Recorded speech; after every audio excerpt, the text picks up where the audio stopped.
All right, everybody. Welcome to Stupid versus the Spread. I am Alex. That's Mike. We are about halfway through the NFL season, which is exciting, a little nerve wracking. So we'll get to beginning of playoff picture talk in a little bit. We're also talking Bills, Jets, kind of what the AFC looks like specifically, because the NFC I think is a little more clear cut. But we'll start off with the biggest news, which is the Colts have made two interesting decisions. One, they fired Frank Reich, who, by all intents and purposes, did not perform well as a coach. This year, the Colts have been struggling significantly. Matt Ryan benched after they more or less thought he may have been the guy, especially after last year and his positive performance. Even last year, despite his age. So Reich is fired. He really didn't have the best record. I personally think the Colts organization um, is more to blame than Coach Reich. I thought, he's had, I believe, four quarterbacks in 5 years. So they really have bounced back and forth and in between and all over um, as as a organization. Um, but in the past five years, yeah, his best finish was second place in the AFC South. He lost one wild card game and then did make it past the wild card into the divisional round, but lost to the Chiefs. So not great. One postseason win in 5 years. Obviously started 3-5-1 this year and then was fired. So not great. I think some of that to blame is on them. But the more interesting part of this, and Mike, I'll let you talk on both pieces. The Indianapolis Colts have now hired Jeff Saturday. And if you don't know who Jeff Saturday is, that's probably because, unless you're a Colts fan, you really don't know who he is. He played for the Ravens, Colts, and Packers. He is in the Colts Ring of Fame, active player for about just over 13 years, with no professional football coaching experience. His only experience as a coach, aside from being an ESPN analyst, was being a high school football coach where he went 20-16 during his time as the coach. So quite quite a bit of a leap. So it'll be fun to see. But Mike, I'll let you go start talking about it because I think it's kind of funny and interesting. So I'm typing notes because I have so much like to get out Yeah, on this. Like, go on. all right, so first of all, the Matt Ryan benching was a business decision, and Jim Irsay came out and denied that. But it's absolutely true. If Matt Ryan got hurt at the later part of this year and couldn't pass a physical, the Colts would owe him $17.1 million in a roster guarantee that they didn't want to pay. So they benched him in favor of Sam Ellinger, so that way they could cut him without having to pay him all that money. So Matt Ryan's decision was a front office decision, not a Frank Reich decision, as probably was bringing Matt Ryan in the first place. Which brings me to my second point, was that Reich was consistently handed crap, and he sometimes still made it work. His last four quarterbacks after Andrew Luck spontaneously retired were Jacoby Brissett, who's not terrible, but the front office decided they couldn't win with him. So they went and got old man Philip Rivers, who he went 11-5 with and was a half away from beating Josh Allen and the Bills with. Then they said he retired, and they went and got Carson Wentz. And I think this all really, and Florio sort of articulated this the past couple days. This all sort of started when they lost that game to the Jaguars in Week 17 last year, when they had a chance to go to the playoffs. All they had to do was beat the Jaguars, and they couldn't do it. I assume that's where the root of this firing began. Which just fire him then. Like, why Right. why carry him into this year? Give him a quarterback you're setting up to fail with worse talent, and then fire him halfway through a season. You burn the entire season anyway. And if I could interject, we've had this discussion on the college football side multiple times too during our show, where we've been like, why are you dragging these guys through a season just to fire them? I mean, Scott Frost was probably the most monumental of those decisions, but like, why are you bringing a guy into a season just to fire him in week 4 or 5, or even I'll be honest, firing a coach before halfway through the season or at halfway through the season to me is a little wild. But Yeah. So I all of that kind of lends itself to like, if you're gonna fire Reich, why aren't you firing Chris Ballard?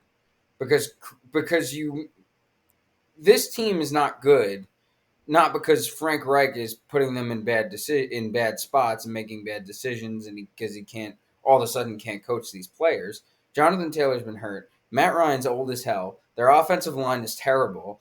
Those are all personnel problems. And when you put an immobile quarterback that you traded high draft picks for behind an offensive line that can't block and expect him to succeed with no weapons besides Michael Pittman and Alec Pierce, who you may have hit on, you how is the GM not catching more crap here? Because he drafted Quentin Nelson and Shaq Leonard in one draft, and they were both all pros. Terrific. Those are two players, and he's done nothing since in acquiring a quarterback or putting together the rest of the roster. Besides guys like Rock Ya-Sin and random fifth round players that I could make the argument that most GMs find ways to hit on.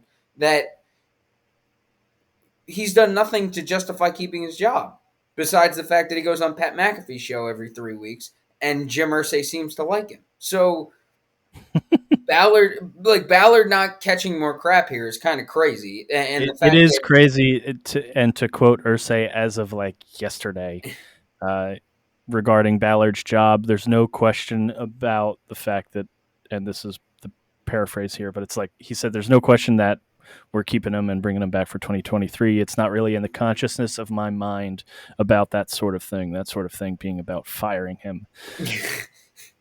also Jim Irsay, when you watch Jim Irsay's press conferences, it's clear he's either on something or he's just not a very smart person, because he just can't articulate thoughts in a way that makes any sense and doesn't sound like he's just making it all up as he goes. And here's the thing: if they're talking about in the media, if they're asking you the question, are you keeping your current, what everybody believes to be not good, uh, general manager, and your response is absolutely no questions asked, maybe you should be asking the question. Yeah, yeah, like, and his whole like, we're in the upper quartile of teams, like, quote that he said that didn't make any sense whatsoever, because the upper quartile of the upper quartile would make you one of the top two teams in football in the past 20 years, which is technically not true at all. Like, he was just spitting absolute nonsense. I think he was honestly up past his bedtime, because they scheduled this press conference to bury it in the middle of Monday Night Football. Like, I don't know what the hell happened in the Colts building on Monday, but it was crazy, and it all culminated with the hiring of Jeff Saturday. And here's where it just gets absolutely nuts, because, and I say this with no exaggeration, this is the craziest personnel decision, like, period, In the stop, NFL. Yeah, in yeah. Full sentence, stop. personnel, player, coach, GM, front office person, PR director, lawyer, cleaning lady. Intern. Yeah, like, yeah, exactly. Any personnel decision that an NFL team has made in the past decade, without bar, and that includes bringing Antonio Brown in with his frozen feet. That includes any team that's given Josh Gordon a chance to prove that he's not a marijuana addict over The the past the 10 years. Like, the, the Browns could have hired a clone of Adolf Hitler, and I'd still have been less surprised. yeah, exactly. Like, it's just, what the only note I wrote for Jeff Saturday is, what the fuck? Like, Well, so here's the best part, and this is owner Jim Irsay, you know, saying, "quote We were fortunate that he was available." What the fuck is Jeff Saturday doing aside from being an analyst that is keeping him so busy? did he have a conflict with Sunday NFL Countdown at the time that, He's like, "Well, I'm supposed to be watching Red Zone on my TV, but I guess I can fill and in." like, and Jeff Saturday is a UNC grad. I feel bad getting on him, and it's not really his fault, right? Because, like, if you were offered a job that you would never dream that you're qualified for, and somebody says, here it is, Arguably aren't. yeah, and you aren't qualified for, and the GM just and sorry, the owner just says, "Here it is." You take it 100% of the time, even if the chances of you failing miserably are very high, because in the small infantile chance that you succeed just long enough to figure it, or don't completely fail, just long enough to figure it out, you take the job 100% of the time. So it's not Jeff Yeah, I Saturday. mean, It's not Jeff Saturday's fault that he takes this job and then just turns to John Fox, who apparently is on the staff, and goes, "What do we do?" And then what do now?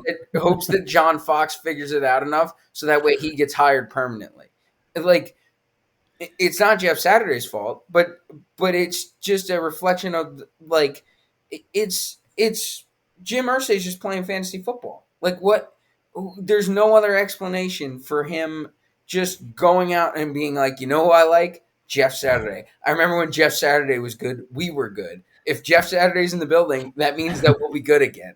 So he just it's like it's just a word association game where he just like Colts good Jeff Saturday. Like that's how he got to making this decision.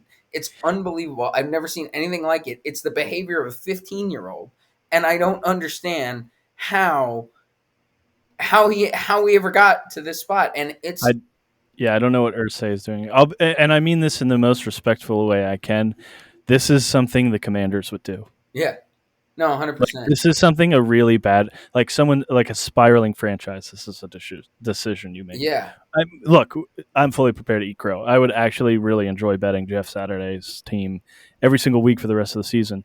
But I think it's a stretch to imagine, regardless of how good he is. You know, you're assuming a lot of his ability to coach and organize and it, not just game plan, but be a leader. You know, that not that he's shown he isn't, but like you can't just jump into a like 500 man organization of which 52, 54 are players and assume that you're going to be able to immediately comprehend and overcome and start winning on a football field at a professional level. Like it's a lot to ask someone who's never done that to just jump in the deep end and be a coach. yeah. You can't. I mean, you can't. And like I go back to the point of you still haven't fixed the problem. Like you hired Jeff Saturday, who has no idea what he's doing, but you still haven't fixed the problem that your offensive line still sucks. You still don't have a quarterback. You have no weapons that are playing consistently enough to actually pose any sort of threat to a defense, and your defense isn't good enough to win you games outright. So Mm-hmm. you, no matter what, those are personnel problems that are not going away. And hiring that is the fire. And instead of attempting to put that out by just giving up on the season, doing what you were doing sort of before you fired Frank Reich, which was not being competitive, losing, getting higher draft picks, and trying to rebuild this roster. They've instead, and it's not pouring gasoline on the fire, it is dropping a nuclear bomb on the fire. Like, because now you've turned what was a team that no one would have any reason to care about for the second half of the season into an entire clown show of an Yes. organization that will be on national television. And I honestly, I hope Jeff Saturday goes out without a headset.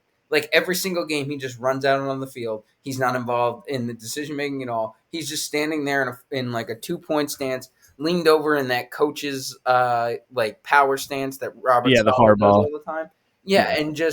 and he's just like cheering the guys on because it would make it 100% funnier if they're just getting blown out by 30, but Jeff Saturday is just standing on the sideline, has nothing to do with it, and he's just there smiling, and it's just like, well, he's kind of happy, so that's good.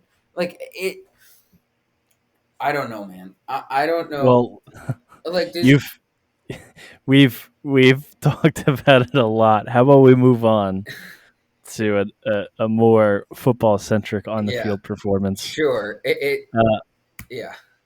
I don't know. the I hope Jim Irsay wakes up from whatever drug-induced ayahuasca dream he woke up from, or woke up and had on Monday and realized there was a waste. Okay, so the probably the biggest upset of the week, and what's going to lead into our second talking point here, the Bills lose 17-20 to the Jets at in New Jersey. Um, Josh Allen has 2 rushing touchdowns, no throwing touchdowns, 2 interceptions. Is ostensibly hurt on one of the plays, although stayed in the game.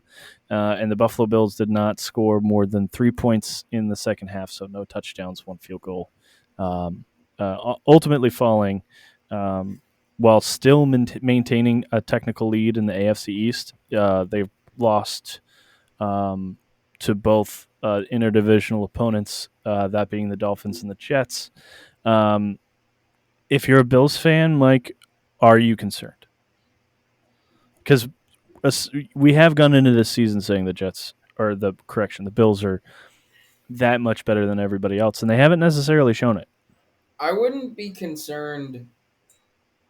I would be. I'm more concerned because you don't have a bye if Allen really is hurt, and you've got to find a spot to kind of soft land. Like you may not have a choice. You may just not be able to play this week, and you could probably win with Case Keenum, um, which is the entire reason why you keep Case Keenum. And I don't think. I think based on it, I don't think there's a good chance that this is a very serious injury for Josh Allen. No, I think he would have been out of that game long before it was, but I think it's one where this coming week, like I don't think it would surprise me if Josh Allen is playing every snap against the Vikings. Yeah, but I think the bigger concern is more the way that the Jets beat the Bills. If you're a Bills fan, because that feels like an easily replicable formula for success. Now, granted, the Jets defense is very good, but Which is something we have to remind people because yeah, you heard that if you heard that 2 years ago, you'd laugh in that yeah, person's face. exactly. But it's not a fluke. The Jets defense is incredibly talented. Their corners are playing out of their minds. Their linebackers are playing really well. Their defensive line is, if not flush with high end talent, is very deep. They rotate, I think, 8 guys on that defensive line, so they stay fresh. So if you don't play with tempo against them, they're gonna get home. And like I said, their cornerbacks are playing unbelievable. Um, so, but so you need top end defensive talent to beat the Bills the way the Jets did. But I think the more concerning part of that game is the Jets get the ball with 6 minutes left, and you know I was following along live on Twitter. I wasn't able to watch the game, but everybody's saying this is Zach Wilson's moment. You know, this is the moment he has to go out and try to win a football game. And what are the Jets? The Jets in that on that drive where they got the ball with 6 minutes left, ran the ball 11 times in a row, and went 90 yards on 11 runs, and the only pass Zach Wilson threw was a third down from the 15 of the Bills. He connected with Denzel Mims, got them inside the 5. They were able to burn the rest of the time off the clock and kick the field goal to win the game. Even though he got roughed on a play, they should have got it on third down. He got roughed. They should have gotten a first down. But either way, I mean, the Jets win. But what I'm saying is that in crunch time against the Jets offensive line that is dramatically, they've lost 4 tackles for the season. 4 guys who played tackle are gone for the year. Or sorry, not technically gone for the year because Max Mitchell can come back and Dwayne Brown can come back. But Becton's out for the year. I think George Fant might be out for the year, and Elijah Vera Tucker, who's one of the best young offensive linemen in the NFL, is out for the year. So they've lost those guys for the year, and they still were able to run the ball the way that they were able to run the ball against the Bills. The Bills defense Against the Bills defense we thought was better than that. well, I think the problem is I think this is a good point. The Bills defense right now is built to beat the Chiefs. And there's a chance that if they run up against a team like a Tennessee or a Baltimore or a team that can run the football really well, they may have a more difficult time. And this was the question last year when they played New England was and lost to New England on a snowy day yeah where they essentially had to run the ball more yeah than normal. and New England was able to run the ball just enough to win that game. And I remember because they're, you know, Jordan Poyer and Micah Hyde in the press conference afterwards were asked whether or not they thought it was an issue with toughness, and they got all pissed off at the reporter for asking a bad question. But it was it was clear that that question bothered them, and because they understood that the perception was there that they weren't tough enough to beat a team that could run the ball like that. So do they make adjustments? I think so. The talent's certainly there. They're not the biggest defensive front, but they can play physically. So how they scheme and Sean McDermott's a good coach. Leslie Frazier's a good defensive coordinator. So I don't know that I'm that concerned, but it's a point of concern, I would say, for the Bills going forward, in that if they get the wrong matchup in the postseason, they need to be wary of how they play that game. Yeah, so let's start rolling into postseason talk a little bit, because I think the Bills obviously play a large picture in that, because I think the AFC East is probably the most competitive division in certainly the AFC, but possibly the league. Right? You have the Bills, the Jets, and the Dolphins all with 6 wins. Jets and Dolphins have 3 losses. Bills only have 2 because of the early bye. But the Patriots are only 1 game behind those teams at 5-4. And then if you're thinking 3 wild card slots, well, your competition is looking like either the Chiefs or the Chargers, and then either the Ravens or the Bengals. There is a world in which everybody in the AFC East gets in the playoff, but more importantly, in such a competitive division, you really can't afford to start 0-2 in your division unless you either win out, or like win the rest of those games in the East, or you have such a better record that you pull away from the rest of the teams. And it doesn't necessarily look like the Bills will be able to do that. It's very, very possible that these teams, much like the NFC East for the most part, can basically beat up on each other, win various games, but then kind of destroy everybody else outside the division. So I don't know that the Bills have the chance to lose as many games like this as they have, at least from what we've seen. Do you agree with that, or do you think maybe the Jets or Dolphins or even the Patriots have been a little, I don't know, more competitive than you thought they would be or think they will be? Well, I certainly think that the Jets and Patriots have been more competitive than we thought they'd be. I think Miami, you could say the same thing. So I think that all of the teams I think the Bills have somehow lived up to the expectations that they're the best team in the NFL. I think when healthy, they have Uh, played like the best team in the NFL. yeah, I would. My only argument against that would be the Eagles outperforming basically everybody, but Yeah, I think agreed that they're still the front. I think the Bills are a better team. Let's say yes, that. exactly. That's what I'm saying. I still think the Bills, when healthy, and if you walk into a neutral site game, Bills Eagles right now, I still think just if Josh Allen's healthy, you still take the Bills to win that game. Um, so I think everybody has exceeded expectations. I mean, I guess the Bills have met them, but everybody else has exceeded them because the Dolphins haven't lost with Tua as starting and finishing a game at quarterback. The Patriots are winning despite their iffy quarterback situation, which is impressive. Now, granted, they're not beating the cream of the crop, and maybe if Zach Wilson plays a little bit better game, they don't beat the Jets, but uh, you have to give them credit for what they've been able to do, and I think it's a credit to Belichick managing the roster the way that he has, and the coaching staff issues and all that. And I think the Jets have obviously been an incredible surprise. So what I think the Bills maintaining their lead at the top comes down to like 2 very critical stretches. It's right now whether they're able to bounce back in 2 really pesky games and then a cakewalk before they get back into the meat of their division schedule, and then it's the Mhm. period after that where they get it back into their division schedule because they right now they have Minnesota at home, and then they go. They have Minnesota and Cleveland at home. Those with Josh Allen clearly banged up. If they can find a way to right the ship in those 2 games, they go play the Lions indoors on Thanksgiving, and then they go to the Pats. They come home to play the Jets in December, which we know will be a tough game for anybody going there just because of the weather. And then they get Correct. yeah, and then they get Miami at home as well the week after in December in the And nasty. that's not easy. Yeah, that's Yeah, that's upstate New York. so I You know. think those 3 games, if they walk out 2-1 or 3-0, they're going to win the division.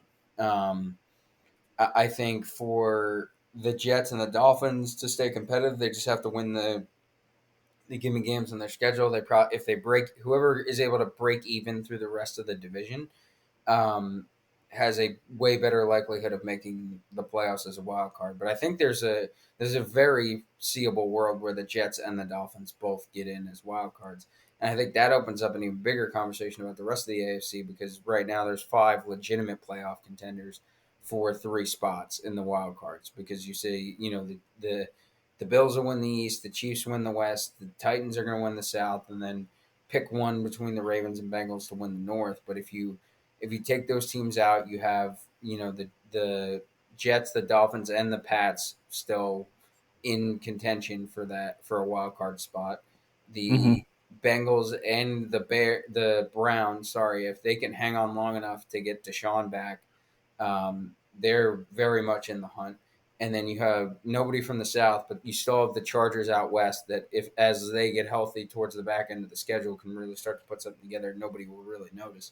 So in the AFC, if you add those up, that's six teams to Hmm. fill three wild card Three spots. slots. Yeah. Yeah, it's going to get pretty interesting down the stretch here for the AFC wild card. Now, a lot is left to happen, and there's going to be some critical injuries that happen, to those teams in there that may change some things, um, especially at the quarterback position for some of those teams. But I think that the AFC wild card coming down the stretch, which I think we all probably could have predicted would be pretty crazy given the depth of quarterback talent in the AFC this year.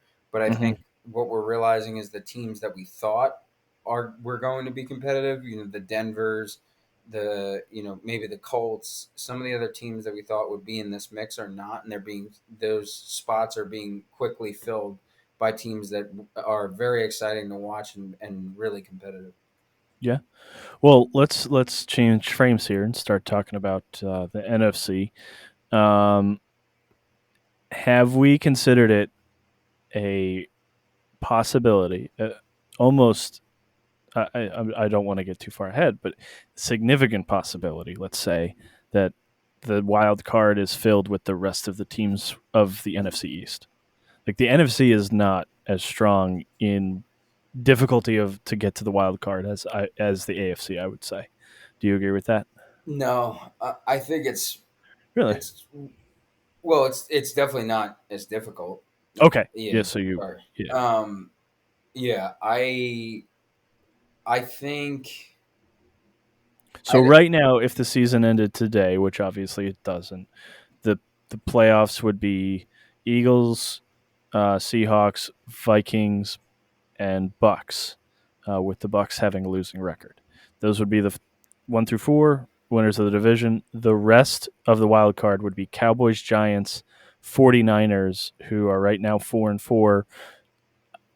Given another week, the Commanders are eighth in that ranking at 4-5, with more points for than yeah. the Falcons. I, So it is starting to shape up to be possible that the NFC East has all four teams.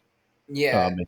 I think it's possible. I just think it's going to be so hard in a division where all of the teams are so competitive for the schedule to shake out that way. I think, and where I think they get two, and then I think the NFC West poaches one, whether that's the 49ers or the Seahawks. I think one of those. Or the Rams. It's possible the Rams might. I'm still convinced they're not dead, but They're not dead, but they've got to figure something out. yeah. And I don't think it's going to happen. I think the 49ers have the best roster in the West. Hmm. And the Seahawks are playing the best football. So I think those two teams are going to make the playoffs, and that necessarily takes a spot away from the NFC East. So I do think the NFC East gets three teams into the playoffs, but I think the NFC West gets two. And I still That's don't fair. know. I still don't know which team wins the division. In the Because West, or yeah, are you talking about the East? no, in the West, because the 49ers, I think, like I said, I think are the much. I don't think it's just that they're the better team. I think they're the much better team. I think that the only thing that holds them back is Jimmy G. But if Jimmy G can now just turn around and hand the ball off to McCaffrey and Debo, and Kyle Shanahan can start really, like exploring the space and rubbing his, stuff all over the velvet carpets in his fancy new house with McCaffrey there, um, they'll really open up that offense, and they could become like they're a team sort of like the Bengals last year, where and to an extent what they themselves did last year, where things all sort of click. That defense gets healthy, and then down the stretch they just start really building momentum towards the playoffs. So I would I'm on the lookout for the 49ers because I think that Okay. they are a couple pieces back healthy on the defensive side of the ball, and a couple weeks of getting Debo and McCaffrey in the field at the same time from really becoming a force in the NFC. Well, it'll be interesting to see how the playoff picture shapes up. Obviously, we're going into week 10, so we're still not there at week 18, finishing up the season. But it should be fun. We'll get into our week preview like we always do. We go by time group. So this week, the Ravens, Bengals, Patriots, and Jets are on a bye. So if you're looking for those teams, you can't find them. But we'll start with Thursday Night Football. Um, it is the Falcons at the Panthers. This I have a feel on script. This is like on paper. This is not a good look. I think this might actually be a fun game, but this has the possibility to be an all-time stinker. But the line is Falcons minus 2.5. Over under is 42. Mike, do you have anything for this game? I think this is a meh. I think this turns into just sort of like a. This game might be. I'm going to predict that this game is fun for 18 minutes of game time. Um, I think that there's a chance that Atlanta goes up by 2 scores early in the second quarter, and then this game just sort of hovers around. 14 points and Yeah, nothing to around do. like a maybe sort of could turn into a competitive game, but it isn't sort of game for the rest of the game. That being said, I am taking Atlanta minus 2.5 just because I think the rust is worn off on Steve Wilkes' interim Mm-hmm. uh, tag, Talks. and I don't understand why the tickets and the cash are not more heavily in favor of Atlanta. I think people still think Carolina is somewhat good, but the way that they got dog walked by the Bengals this weekend, Bengals. uh, I think the shine's off the turd, and they're just back to being a turd, and they're going back to Baker. Atlanta has played well. They still played well against the Chargers team that we think is fairly decent, despite the fact that Atlanta, in perfect Atlanta Falcons fashion, found a way to lose that game. Um, they're competitive in every game. They've shown up to every game. Arthur Smith gets them to play every game, and I think they find a way to win this game by more than 3. So I'm going to drive to Virginia because betting's illegal here in North Carolina, and I am going to add Atlanta minus 2.5 to my card. Okay. I don't hate Atlanta minus 2.5. I'm going to take the under in this game. I just don't see where 42 points are coming from. These games have always been stinkers. It's tough to play on Thursday in the league. Taking the under 42.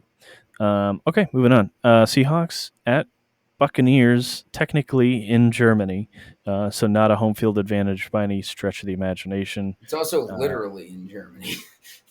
yes, did I say that weird? It's Well, quite you said literally. it's technically in Germany, as if Yes, there was. it's also literally in Yeah, Germany. it's like it's like Seahawks. it's like saying that the game, like the Jets playing the Giants, is technically in New Jersey. Like Yeah, technically the Commanders lost this there's weekend, not but they really any. also actually lost. Yeah, no, there's not really any confusion as to whether or not Munich is in fact in Germany.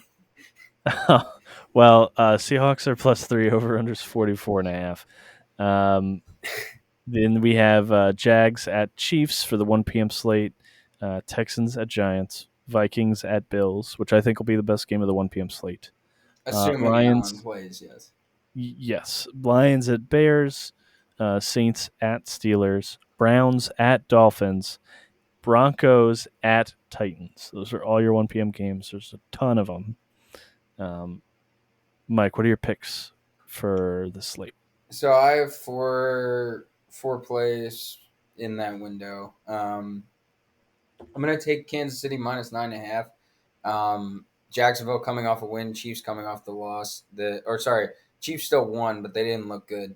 The inverse principle applies here. So the people might doubt a little bit that Kansas City is operating at full steam, considering some of some of the way they've looked recently, Mm-hmm. and Jacksonville might be a sneaky, even though the public is 81% on Kansas City and the cash is 84.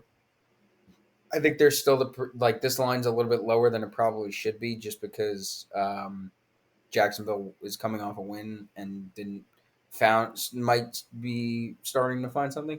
That being said, the Jaguars can't play defense the way the Titans can. Kansas City is still the Chiefs. I think something clicked in the fourth quarter of that game where Mahomes realized that he could trust Juju, and I think that might open up the offense a little bit. And the more weeks that they can get Tony involved and get him to gel, I think they become more dangerous. So I like Kansas City minus 9.5. I'm also going to take Tennessee on the inverse side of that coin, coming off a close loss, minus 2.5. I know the Broncos are off a bye, but the Broncos are still not good, and we just have not had the opportunity to see them. They did beat Jacksonville in London, and then they went into the bye, but that bye just allowed them to escape the spotlight of what a clown show they've been for the entire first half of the year. And then I think that this is Denver goes to Tennessee to play a team that is going to be pissed off coming off a loss the way that they played last week. If Tannehill starts, I think this is even easier. But even if Malik Willis starts, I get that Denver's defense is very good, but their defense also has played very well against heavy passing teams.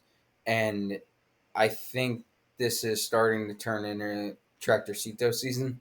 And I think Derrick Henry kind of dictates the pace of this game. Tennessee plays good defense. Denver won't be able to score. The unders, it's 36.5. The total. That is the lowest total of the year so far, I, for sure. I'm not touching that, but I will take Tennessee minus 2.5. I think they find a way to win this game by field goal. And then my last two plays are going to be both unders. New Orleans, Pittsburgh under 40.5. Mm-hmm. Yeah, I remember early in the year when the Jets started their run, I took the Jets Pittsburgh over. I think at the same number, and you made that same noise. I think it was like, ugh.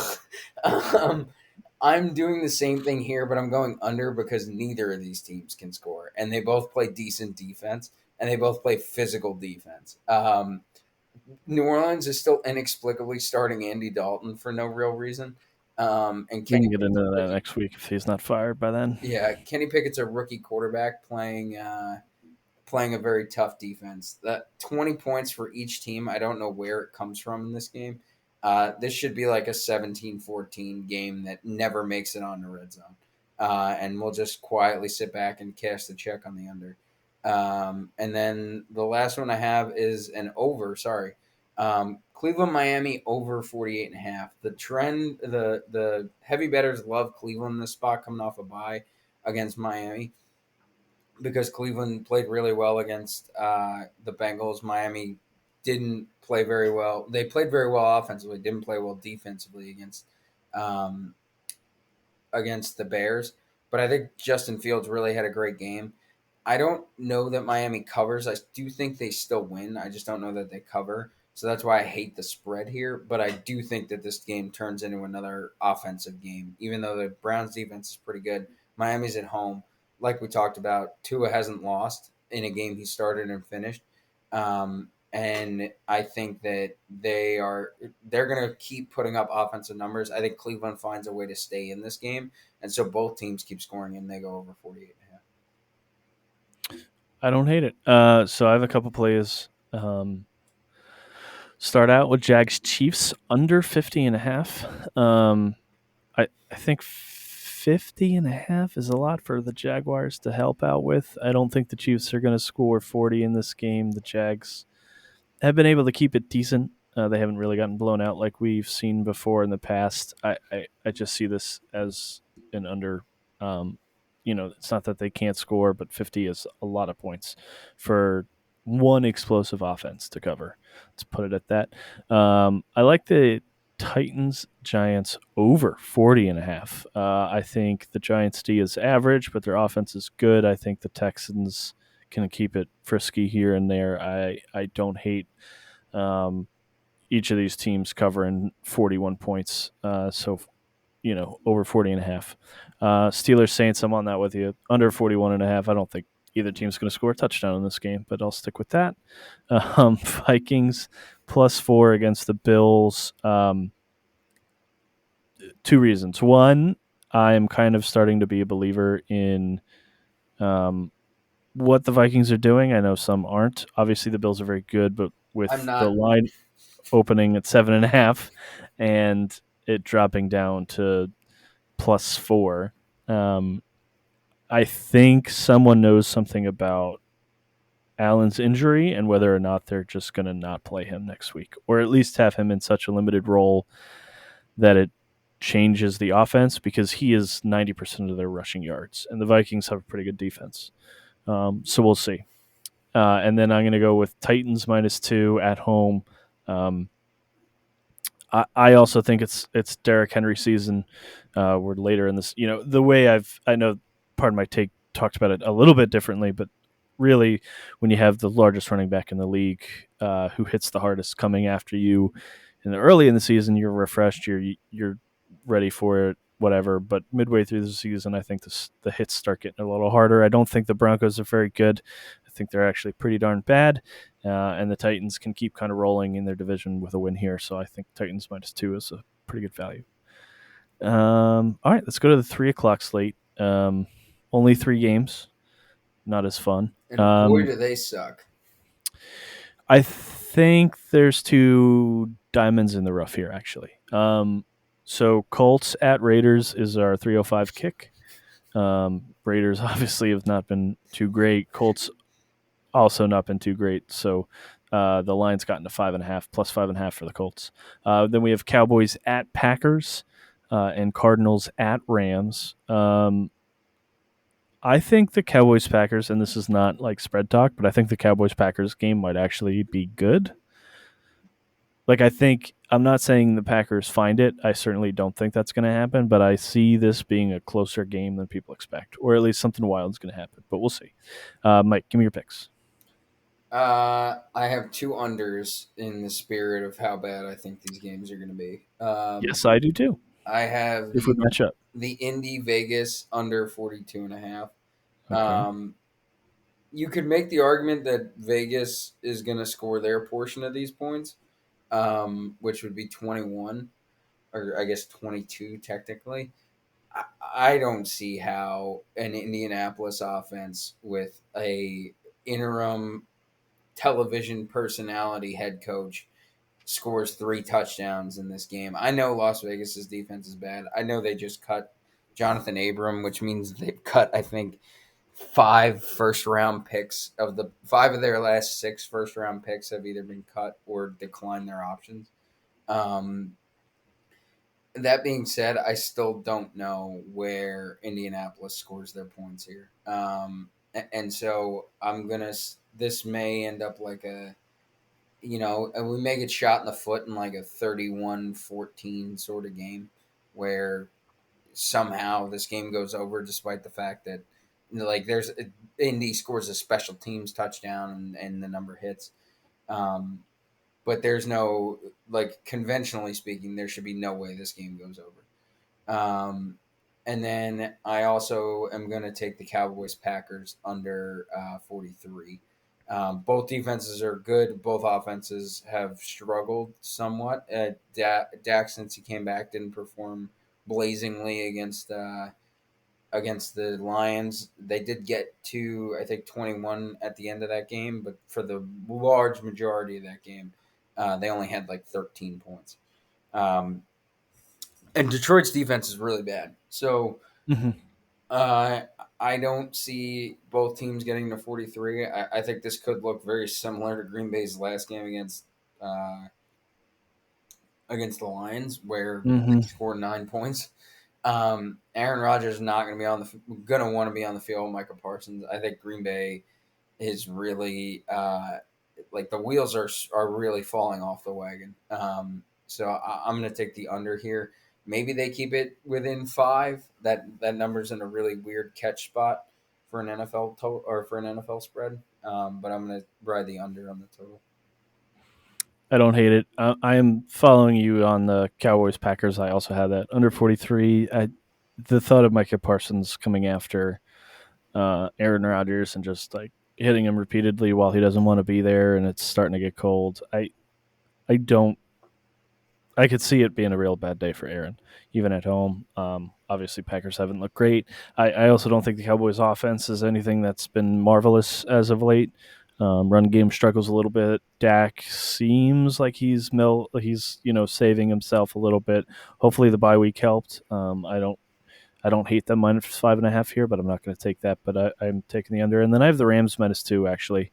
I think Cliff Kingsbury is next on the hot seat, if not to be fired. I think that the Rams desperately need a win in order to stay relevant and kind of keep pace within the division. If the Rams are going to at all make the playoffs as last year's Super Bowl winner, they're going to do it by winning a couple games here in the middle of the season, and everyone's going to blink, and then they're going to be back in serious contention. So I think Rams -2 here in this spot with Kyler looking as bad and frustrated as he's been, and Cliff not doing well. Flying to LA, I think I'll take the Rams there. Final 2 games. Just a Yeah. quick thought. So the Packers get the Cowboys at home. Then listen to this schedule. They get the Titans at home. They go to the Eagles. Then they go to a Bears team that is going to be licking their chops to beat them in their currently weakened animal state. Then they get the Rams at home, go to the Dolphins, get the Vikings at home, and then get the Lions at home to finish the year. Could they lose every game? They could maybe not get 7 wins. I think there's a chance that they could lose every game. It's possible. I don't know It's that really it'll hard to happen. do in the NFL. I'll give them that. Yes. It's really, really hard to lose every single one of these games. But the amazing part of that is that would mean that they lost 1, 2, 3, 4, 5, 6, 7, 8, 9, 10, 11, 12. They would have lost 13 games in a row. Yeah, that's not good. That's insane. Anyway, the Sunday night game. Sunday night game, Chargers 49ers. Chargers are +7. Over under is a cool 45.5. And then we move on to Monday Night Football. Commanders, Eagles. Commanders are -10.5 right now. Or I'm sorry, +10.5. Eagles -10.5. And then the over under as well is 44. Mike, tell me what you like. Only one. It's the total in the Sunday night game. I'm going to take the under on the Chargers, 49ers, 45.5. The Chargers still beat the Falcons, but they only scored 21 points and didn't look very pretty doing it. And I don't necessarily think that that's a symptom of Justin Herbert or Austin Eckler or really the offense. I think it's just they're so desperately short on wide receivers that they haven't been that competitive offensively. And it's good enough to beat bad teams, but they're not good enough to beat good teams. So I don't think they score 20 here. And then that means that you're relying on San Francisco to get at least over, 28 to get you to the number. And that I think that they're more comfortable winning this game in like a 24-17 fashion, which keeps the total, keeps you well under the total. So, I like this to stay under. I think 7 is a lot. So if you put a gun in my head, I would say take the Chargers against the spread. And I know I just said that 24-17 would be a outcome I would expect, which would be a push. But I still think 24-20 somewhere in there, but staying under the total I think is the most likely outcome. I think that the play on Monday night is the under as well. I'm not adding it to the card, but I think that would be the play there. Yeah, I have Chargers 49ers under 45.5. I'm just kind of riding out these primetime unders. I totally could see this game going over, honestly. But until it starts losing and big, I'm going to start keeping on these unders because it's been ridiculous how many have hit. Monday night, I like 2 things. I like Commanders Eagles under 44. This game, these two teams played each other earlier in the season. They didn't score more than 30, 31 points. And the Commanders offense, I don't know how they do, or the Commanders defense rather. I don't know how the Commanders do it, but they start out the season with a lot of hype about their defense. The defense does poorly. Then we get to the middle of the season, and for no reason whatsoever, inexplicably, the defense starts performing much, much better. So I don't know what it is. I think the Commanders will let up less points to the Eagles than they did last time. And I think Taylor Heineke can ball out, and being at Eagles is always a tough environment, but honestly, I'm going to sprinkle Commanders money line here, actually. So I've done this a couple times, so I believe the Eagles will stumble eventually. So I don't think they'll make an undefeated season. This is a division opponent that they've already played. So I think I know it sounds ridiculous, but I do think it is a little more difficult to make new schemes to beat an opponent twice on short notice. And Washington has the advantage of going from Carson Wentz to Taylor Heineke. Heineke can ball out. He loves playing in these primetime games. He has covered every spread in a primetime game since being a Commander starter. I saw that stat. So I believe in Heineke here. It wouldn't shock me if the Commanders pull off an upset. Wow.